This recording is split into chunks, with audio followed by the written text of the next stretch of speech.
আসসালামু আলাইকুম। ওয়ালাইকুম আসসালাম। জেলে ভাই যে। হ্যাঁ, তো কেমন আছেন? হ্যাঁ, আমি বেশ আছি। তোমাকে দেখে চিন্তিত মনে হচ্ছে। হ্যাঁ, ওই আমার মেয়ে শিমুকে নিয়ে একটু চিন্তায় আছি।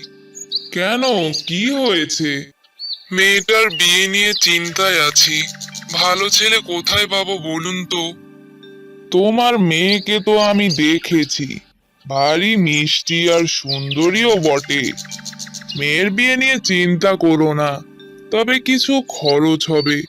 অনেক ভালো ছেলে আছে আমার কাছে। ছেলে কি করে আর কেমন খরচ হবে? ওরা কি আমার মেয়েকে পছন্দ করবে? ছেলে ধানের ব্যবসা করে, অনেক ভালো ছেলে। আর খরচপাতির কথা আজ রাতে তোমার বাড়ি গিয়ে জানিয়ে দেব।